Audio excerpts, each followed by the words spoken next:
This is NDTV's campaign where we want to ensure that dowry, the prevalence of dowry as a practice comes to an end, as lives are lost because of this. But now let's talk about the Noida dowry case, where there's been a fresh twist, where Nikki's in-laws, Nikki was the victim of the dowry case.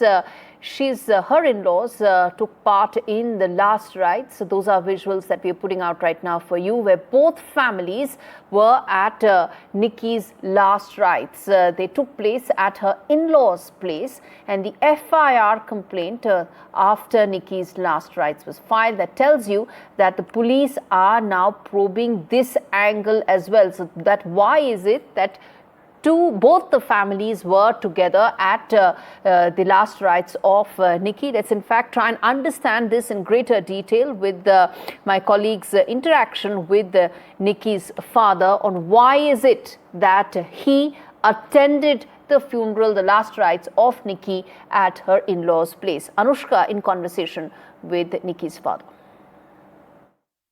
जब ये पूरी घटना हुई, 21 अगस्त की ये घटना बताई जा रही है, उसके बाद अंतिम संस्कार आपने कब किया था अपनी बेटी का? 22 तारीख में। कौन कौन शामिल थे उसमें? सारा परिवार मेरे साथ था शामिल।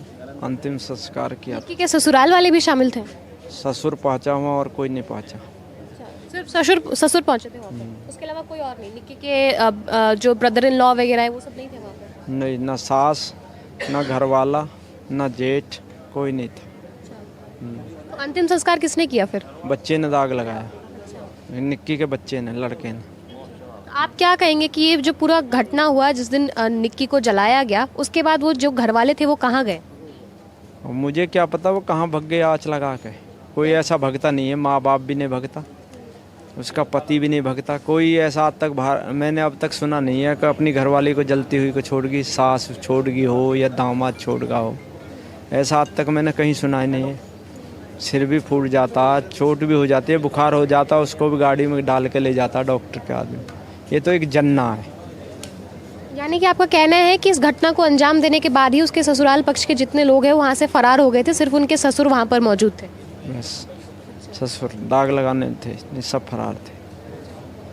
इसके अलावा कुछ तस्वीरें सामने आई हैं, कुछ विजुअल्स आए हैं जिसमें साफ तौर पर देखा जा रहा है कि निक्की के जो हस्बैंड थे उनका कहीं और अफेयर चल रहा था, ऐसा भी कुछ है क्या? देखो ये सब मीडिया देख रहा, मुझ पे क्यों कहला रहे? सारा सिस्टम दिख रहा मीडिया पे, मुझ पे क्यों कहलवा रहे? जिसकी बेटी चली गई हो उसके जी से पूछो उसमें क्या बीत रही है। मेरी बेटी थी। कभी निक्की ने इन सब चीज़ों का जिक्र किया था आपसे?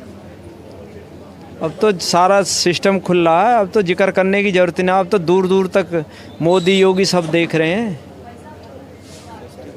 महिला आयोग भी देख रहा, सब देख रहा है। इनके खिलाफ कुछ FIR भी दर्ज था इस मामले को लेकर के। जारशाह करके जो पुलिस स्टेशन है वहाँ पर इसके बारे में पुलिस से कंप्लेन भी की गई थी। सर सामने आ रहा सारा, अब तो सारा सिस्टम ही खुल के आ गया। आपको पता था इस बारे में? ये कुछ ही कहते रहे। आपको पता था इस बारे में? नहीं, ये तो अब बचाव के लिए कुछ भी कहते रहे, पड़ोसी कुछ कहते रहे, उनसे थोड़ी है मुझे कुछ। मेरी बेटी को जलाया गया, उसके बेटे ने खुद ने देखा, जो बेटा उसका था निक्की का, उसने खुद ने सारा सिस्टम देखा। हम तो अपने घर पे थे, हमें क्या पता था? ये जला क्यों रहे? कोई दिक्कत ही तो बेटी को घर छोड़ जाता। आपको इस बारे में निक्की ने कभी बताया था कि उनके हस्बैंड का कहीं और अफेयर भी चल रहा है? क्योंकि कुछ तस्वीरें सामने आई हैं और उस लड़की ने विपिन के ऊपर FIR भी दर्ज किया है। सारे उनको पता है, सारे घर के उनको पता, अब सारे भारत को पता लग गया कि ये कैसा था, क्या कर रहा था, क्या ना कर रहा था। वो 1.5 लाख पार्लर के लिए मैंने दिया था कि बेटा बेटी को पढ़ा लो, तुम समझदार पढ़ी लिखी हो, बढ़िया शिक्षित हो। बच्ची मेरी समझदार थी, तभी वो कोई बात हमको बताती नहीं थी।